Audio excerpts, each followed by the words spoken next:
Hello दोस्तों, आज मेरे पास आया है 11 प्रो जिसका मेरे को डिस्प्ले चेंज करना है। ये देखिए, आप डिस्प्ले की कंडीशन देख लीजिए। डिस्प्ले में प्रॉपर लाइन आ चुकी है, पूरा फोल्डर ख़राब हो चुका है हमारा। दोस्तों, डिस्प्ले चेंज करने के साथ साथ हमें इसमें डिस्प्ले का मैसेज भी मैच करना है। मैं आपको इसकी डिस्प्ले में मैसेज दिखा देता हूँ। ये हमारा जो टूटा हुआ डिस्प्ले उसका कंडीशन है। अब मैं इसमें आपको नया डिस्प्ले लगा के दिखाता हूँ जो कि ओरिजिनल है, 100% ओरिजिनल। ये देखिए, ये हमारे पास जो डिस्प्ले आया है वो 100% ओरिजिनल डिस्प्ले है। और ये जो मेरे हाथ में दूसरा डिस्प्ले है ये इसका पुराना वाला डिस्प्ले है।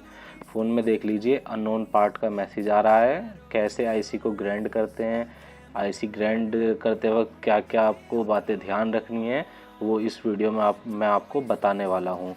तो चलिए दोस्तों, जल्दी से हम इसके डिस्प्ले को फ़ोन से बाहर निकाल लेते हैं और इसकी डिस्प्ले की आईसी ग्राइंड करते हैं। दोस्तों, होता क्या है कि आईसी ग्राइंड करते हुए हमारी डिस्प्ले ख़राब हो जाती है, लाइनें आ जाती है, डिस्प्ले प्रॉपर से ब्लैंक हो जाती है। तो इसका ध्यान, इसको कैसे ग्राइंड करते हैं, कैसे आईसी को हम कवर करते हैं, ये मैं इस वीडियो में आज बताने वाला हूँ। तो वीडियो को पूरा देखें, ध्यान से देखें। और अगर आपने पूरी वीडियो देख ली तो आप किसी भी आईफोन की आईसी ग्राइंड करके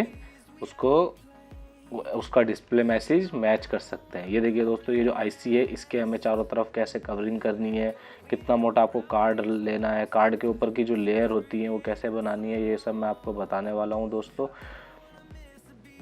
ये जो हमारी आईसी है, पहले हम इसको ग्राइंडर से ग्राइंड करेंगे, बहुत ही हल्के हाथ से ग्राइंड करेंगे। जो हमारे नीचे जो रखा हुआ है ये बबल रैप है, ये बहुत सॉफ्ट होता है। ये जो पेपर देख रहे हैं आप, इसका काट के पहले इसका हमको टच का पत्ता जो है वो डिस्प्ले से अलग कर लेना है, हीट करके अलग करना है दोस्तों। ऐसे नहीं हटाना, मैंने पहले से ही हीट कर रखा है फ़ोन के डिस्प्ले को। और इसमें हल्के से आप पत्ता डाल के आईसी को हटाएंगे, बस इतना ही आपको करना है। उसके बाद जो ये आप रेड कलर का मेरे पास जो टेम्पर्ड का वेस्ट देख रहे हैं, इसके ऊपर ये देखिए मैंने लेयर बना दी है। हीट रेजिस्टेंस पन्नी की इस पर लेयर बनी हुई है जो हम आईसी निकालते वक्त मदरबोर्ड पे लगाते हैं। इसको इस तरीके से हमें लगा के, इसके बाद भी हमें इस पत्ते को नीचे चिपका के चारों तरफ से कवर करना है, अच्छे से कवर करना है। ज़्यादा ज़ोर प्रेशर इस पर कुछ नहीं लगाना है, बहुत ही हल्के और सॉफ्ट हाथ से आपको इसको कवर करना है दोस्तों। होता क्या है, हमारा पत्ता बहुत बारीक होता है, हम इसमें ज़ोर ज़बरदस्ती करेंगे तो हमारा पत्ता भी कट सकता है। और हमारी जो ड्रिल मशीन है, अगर वो पत्ते में घुस जाए तो पूरा पत्ता ही काट सकती है। तो आपको ध्यान रखना है कि आपकी जो आप ड्रिलिंग मशीन यूज़ कर रहे हैं वो अच्छी क्वालिटी की हो।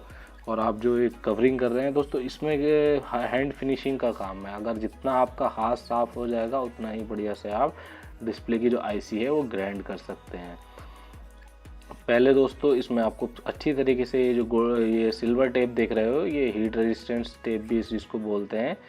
तो ये आपको चारों तरफ से कवरिंग कर लेनी है और अच्छे से कवर करनी है, जिससे कचरा वचरा भी डिस्प्ले के फ्रेम में ना जाए। बढ़िया से कवर करके दोस्तों हमें डिस्प्ले को थोड़ा सा चिपका भी देना है नीचे से, जिससे डिस्प्ले हिले ना, ग्राइंड करते वक्त इधर उधर ना हिले। ये देखिए, मैंने इस पर एक एक्स्ट्रा टेप और लगाया है, गोल्डन टेप, जो कि डिस्प्ले को पन्नी से मैंने इसको चिपका दिया है। थोड़ा थोड़ा टेप आपको पन्नी जो बबल रैप नीचे लगा हुआ है उसकी तरफ हल्का सा बाहर रखना है, जिससे कि आपका डिस्प्ले पन्नी से सेपरेट रहे, हिले ना। अब आपको इसमें डिस्प्ले को बहुत ही ध्यान से दोस्तों, मेरे कैमरे का जो फोकस है वो आउट हो रहा है थोड़ा सा।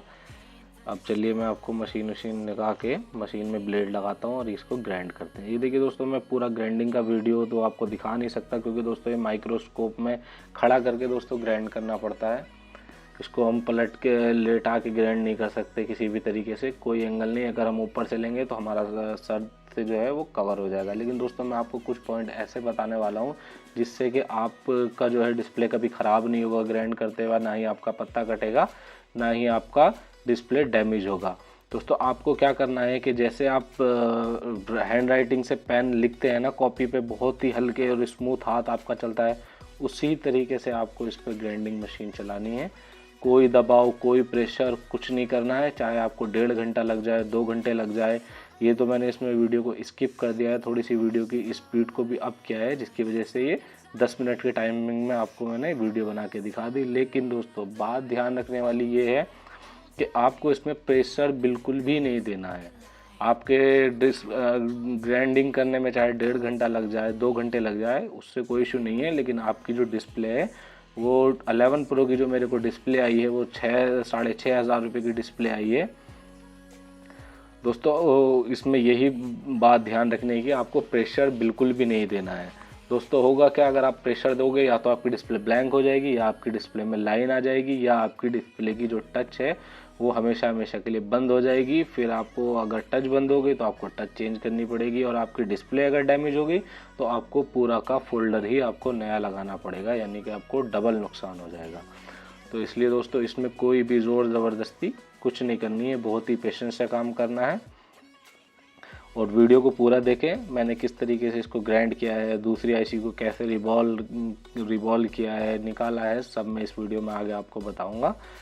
दोस्तों अगर आप मेरे चैनल पर नए हैं तो चैनल को सब्सक्राइब कर लें, और अगर आप नोटिफिकेशन के बेल को दबा दें।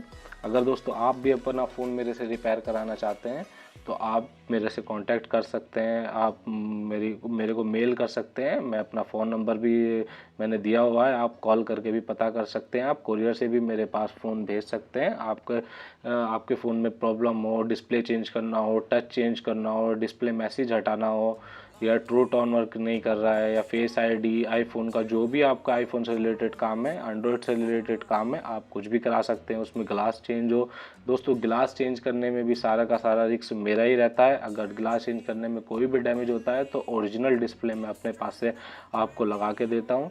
कुछ भी वर्क करते हुए जो भी आपका डैमेज होता है वो मैं अपने से क्लेम करके आपको देता हूँ, आपको कोई टेंशन लेने की ज़रूरत नहीं है, और मैं ओरिजिनल ही आपको पे करके देता हूँ।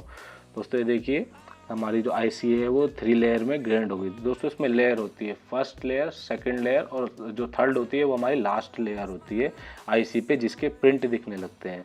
ये देखिए दोस्तों हमारी जो थर्ड लेयर है, थर्ड लेयर तक मैंने इसको ग्राइंड कर दिया। तकरीबन मेरे को इसमें ग्राइंड करने में 40 से 50 मिनट का टाइम लगा दोस्तों। मैंने ये आईसी भी निकाल ली दोस्तों। यहाँ गलती ये हो गई कि मेरे को पता नहीं था कि आईसी जो निकालते वक्त कैमरे की वीडियो स्टार्ट है, वो पोज थी, मुझे ध्यान नहीं रहा, तो इसलिए मैंने उसकी वीडियो नहीं बनाई है। खाली आईसी निकाल दो तो आईसी भी सेम जो ब्रोकन हमारी डिस्प्ले होती है जिस पे आईसी लगी हुई होती है, उसके साइडों में जो ग्लू होती है उसको नॉर्मली जैसे हम सीपीयू की ग्लू को कटिंग करते हैं उसी तरीके से इसकी ग्लू को कट करना है। बस इसमें एक चीज़ है, जो हमारी पीपीडी होती है वो हम जो आईसी रिवॉल्व करने में 183 यूज़ करते हैं दोस्तों, हमें इसमें वो नहीं करना है। इसमें हमें दोस्तों करना है 138 यूज़ करनी है, जो बहुत ही जल्दी मेल्ट हो जाती है। और इसमें हमको ये हीट रखनी है आपको DW+857 से मैंने रिवॉल्व की है। इस पर हीट आपको 3000 रखनी है, और ये 10 सेकंड में आपके आईसी की बॉल मेल्ट हो जाएंगी दोस्तों, बहुत ही जल्दी इसकी मेल्ट हो जाएंगी। इसमें आपका 0% रिस्क रहता है 138 पीपीडी अगर आप यूज़ करते हो तो। दोस्तों ये वीडियो जब मैंने आईसी लगाई वो भी मिस हो गई है, लेकिन आपको आईसी का सेंटर देख के लगानी है। और जब आपकी आईसी लग जाए अच्छे से आप कीजिए। तो रिवॉल्व कर रहा हूँ मैं आईसी को दोस्तों, ये हमारी आईसी रिवॉल्व हो गई है। इसमें आपको रिवॉल्विंग भी देख लेना है कि कोई बॉल छोटी बड़ी ना हो, वरना आपकी टच काम करना बंद कर देगी, क्योंकि हमारे जो टच की सप्लाई है वो यहीं से हो जाती है। मैं थोड़ा सा इस पर फ्लक्स लगा के इसकी जो बॉल है वो सबको सेट कर लेता हूँ दोस्तों। इसमें कोई रॉकेट साइंस नहीं है, अगर आप एक बार 2 बार कर लेंगे तो आपका हाथ सेट हो जाएगा, फिर आपको कोई घबराने की ज़रूरत नहीं पड़ेगी। ये देखिए मैंने सारी बॉल को बराबर कर लिया है, आईसी जो है हमारी बिल्कुल रेडी है लगने के लिए। और दोस्तों अब मैं जो हमारी वीडियो थी आईसी लगाने वाली वो पॉज हो गई थी, पता नहीं चला उसमें। तो यहाँ देखिए मैंने आईसी बिल्कुल लगा दी है, और मैं आपको डिस्प्ले चेक करा देता हूँ। ये देखिए हमारी जो आईसी है वो मैंने लगा दी है, जो हमारी ओरिजिनल डिस्प्ले थी उस पर मैंने इसे लगा दिया है दोस्तों। इसमें ना एक वीडियो और छूट गई है, एक पार्ट वीडियो का, जिससे हमने आईसीयू की तरफ यूवी मार्क्स लगाया है। उससे क्या होगा कि आपकी जो आईसी है वो हिले डुलेगी नहीं, आपकी आईसी बिल्कुल सेट रहेगी। ये देखिए इस डिस्प्ले से मैंने आईसी उतार के, ये जो इसकी पुरानी वाली डिस्प्ले है यहाँ से इसको उतार के और दूसरी डिस्प्ले पे शिफ्ट किया है। इसमें ट्रू टोन भी आ जाएगा आपका, और आपका जो डिस्प्ले मैसेज है वो भी नहीं आएगा। ये हमारा 11 प्रो है। ये देखिए पहले हम इसकी टच चेक करते हैं। ये देखिए दोस्तों हमारी टच प्रॉपर से वर्क कर रही है, और एक दफ़े हम पूरी टच इसको अच्छे से चेक करें, क्योंकि हमने दोस्तों टच आईसी पे ही काम किया है। क्योंकि जितनी भी आईफोन की आईसी होती हैं उनका डाटा जो होता है टच पे ही सेपरेट किया जाता है, टच पे ही उसकी आईसी में डाटा डाला जाता है दोस्तों। ये देखिए अभी हमारा ट्रू टोन नहीं आएगा क्योंकि हमारा ऊपर का सेंसर नहीं लगा, हमारी टच प्रॉपर से वर्क कर रही है। दोस्तों अगर आपको मेरी वीडियो से कुछ सीखने को मिला हो, कुछ आपको नॉलेज मिली हो, तो आप मेरी वीडियो को लाइक करें, शेयर करें, सब्सक्राइब करें। अगर आप भी अपना फ़ोन मेरे से रिपेयर कराना चाहते हैं तो आप मेरे से कांटेक्ट कर सकते हैं। मैं बहुत ही सही रेट में आपका जो है, ये देखिए हमारे उस पर कोई मैसेज नहीं आ रहा है, अबाउट में कहीं भी कोई मैसेज नहीं आ रहा, हमारा डिस्प्ले मैसेज भी हट चुका है और हमारा ट्रू टोन भी आ जाएगा इसका ऊपर का सेंसर लगाने के बाद। ये देखिए दोस्तों, ये हमारी जो पुरानी वाली डिस्प्ले है, यहीं से मैंने उतार के आईसी लगाई है।